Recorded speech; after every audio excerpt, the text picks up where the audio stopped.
Agin of Shabbos Parshas. Ki Sisa, we have the Machatzis, HaShekel, Regel Azov, Regishmaka Parasha. There's one thing that pops up in this week's Parasha, which is technically a Vort on last week's Parasha, Parshas Tetzaveh. The first pasuk in Parshas Ki Sisa, we're reintroduced to Moshe Rabbeinu. Because if you recall, he was sort of missing in last week's Parasha. Why is there an entire Parasha? No mention of Moshe, just Ato Tetzaveh, Ato, you go do this. No mention by name, so we know because of what happened over here in this week's parasha. Moshe wanted to wipe out Klal Yisrael for doing the ego. Moshe Rabbeinu, the Raya Mehemna, tells Hashem, "No way! If you are taking out Klal Yisrael, you're taking me out." Wow, huh? That's what a leader is. That's what a leader is. It's an interesting thing, though. Why did Hashem take him out? So the Gemara says that a tzaddik who makes a t'nai, that if this happens, then that should happen. Even if the t'nai implodes and doesn't happen, the t'nai, with the thing which he said should happen, if this doesn't happen, still happens. Interesting. Still seems like a punishment that is undeserving. What did Moshe Rabbeinu do wrong? He stood up for Klal Yisrael. You know how much he stood up for Klal Yisrael? When Moshe says in this week's parasha, that if you want to kill Klal Yisrael, then mechini no misifrecha, take me out of your sefer. Do you know what Hashem's sefer is? It's not a New York Times bestseller. It's the Torah. The Torah, capital tough, okay? The Torah. The Parshas created the world from the Torah. The Torah is the blueprint of creation, which means it's the projector of creation. Everything you see down here is being projected by the Torah, by the spiritual world. If you're missing from the Torah, you're missing from existence. Moshe wasn't just saying, let me wander off and be, just a shepherd out there doing my own thing. Memshin Hay would not have been a thing. Moshe would never have been an entity. Now the Torah don't exist. Imam was taking the ultimate bullet for Klal Yisrael. So that's worthy of punishment. Take him out of a parsha for that. Rabbi Leibel Eger says a remarkable explanation. He says, Avad, that's not worthy of a punishment. Taking Moshe Rabbeinu's name out wasn't a punishment at all. He says, when you walk into a room and you see 100 people, it's an event, it's a gala, whatever people do with a gala, whatever gala means. Yeah, I come to this event and there's a whole bunch of people there. You walk in and you say, hey, how you doing? So you'll have 4 people turn around, awkwardly waving, and you have to pick which one you really want to talk to, and the other 3 you try not to insult and try to wave at all 4 of them at the same time. You have to say their name. You can't just yell into a crowd, how you doing? You say, Yanko, how you doing? Burech, what's going on? When you walk into a room and all who's there is Burech, you don't need to say Burech's name. I don't know why I pick Burech. When you walk into a room and it's just you and him, you need no name. You say, hey, how you doing? Husband comes home at the end of a long day, walks inside. He doesn't need to say, Sprinzigenendel, how are you? He says, how are you? She knows who he's talking to because she's the only one there. When the Rebbeinu Shalom leaves Moshe Rabbeinu's name out of Parshas Tetzaveh, what he was telling Moshe Rabbeinu was, you're willing to cease your own existence for the sake of my Klal Yisrael?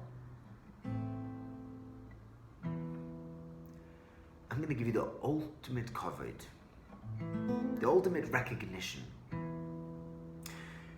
When it comes to Parshas Tetzaveh, Hashem pushes it off every parsha until it comes all the way around. Yeah, so it's right next to Ki Sisa. When it comes to Parshas Tetzaveh, and I say the Ato Tetzaveh, not a single Jew is going to read that pasuk and say, I'm sorry, who's the Ato? Who is Hashem talking to? Everyone knows I'm talking to you. Because it's just me and you, Moshe. It's not a punishment. It's not a punishment. Wow. It's the ultimate compliment. It's the ultimate yichud with the Rebbeinu Shalom. It's just me and you. Just me and you. That's what Mechinina Mesifrika wasn't. Hashem wasn't punishing him. Hashem was saying, if this is really who you are, then it's just me and you, and everyone knows who I'm talking to. I'm talking to the Raya Mehemna, the one who's willing to give up his entire everything for the sake of Klal Yisrael. It's the Parshas of Machatzis HaShekels is Maisa with the Ksav Sofer, the Purim Suda. Oh, Toivo, got Purim coming up. And he says that, was hanging around, excuse me. And he reaches into his pocket, Mula Suda. Everyone is Toiv Lev. And he pulls out an ancient coin. The story is documented. And he says, Chevra, do you know what this coin is? Look at this. I got this from my tata, Ksav Sofer. This coin is a Machatzis HaShekel from the time of the Beis HaMikdash. This is it. This is all Machatzis HaShekel. Whoa. Place goes wild. All the big doilim are around, Ksav Sefer's Purim Suda, and everyone wanted to look at it. They're passing it around. They're looking at it. Oogly aga, look at this. Mom, you're touching a Machatzis HaShekel. The kids, they continue to Suda. A little while later, Ksav Sefer looks up and says, "Where's the coin? Where's my Machatzis HaShekel?" And it seems that it had gone missing. They look, they search up, down, under, on top. It's gone. Now he's not ready to lose this coin. This is, the Olam knows, like we're finding this coin. Someone pocketed it. There's very chashuv people around. So they say, look, we have to find this coin. I'm going to ask everybody empty your pockets. This is not what I want to be doing right now, but I have to find this coin.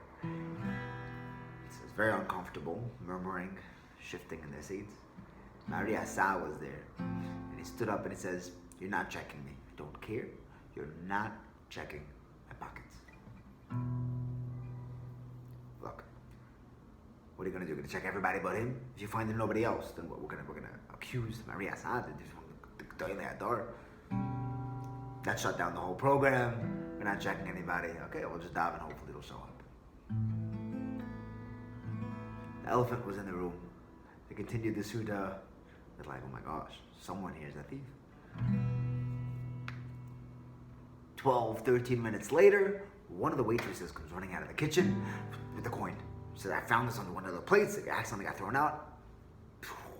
Place erupts. Simcha Neira Atzum. Baruch Hashem, he found the Machatzis HaShekel. Someone turns to Meir Assad and says, so, can I ask you, you didn't take it. Why were you refusing to let yourself be checked? He stands up, reaches into his pocket, and pulls out an identical Machatzis HaShekel. He had it the whole time. An identical one, just like the Ksav Sefer had, was sitting in his pocket. He said, look, the Ksav Sefer beat me to the punch. He's very excited he had a coin. I wasn't going to take mine out. Now that it got stolen, I'm going to go around the table. You find it in my pocket, it's going to be very, very hard to be done with kaf schus. Like, what are the chances that there's a stolen coin and no, I have exactly the same rare, the 1800s, 1600-year-old coin. So I knew Be'ez Hashem would show up. And now there's no chash, no chshad, we're okay. It's crazy, man.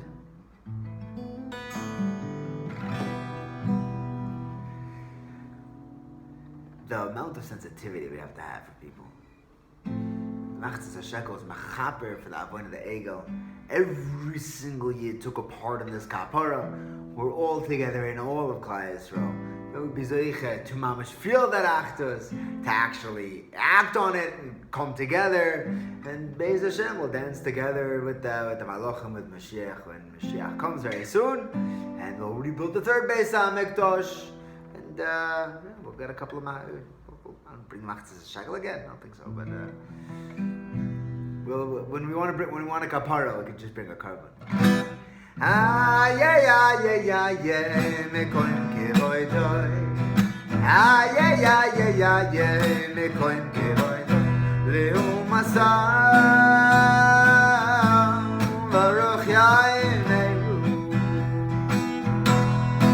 Leu masam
Good Shabbos.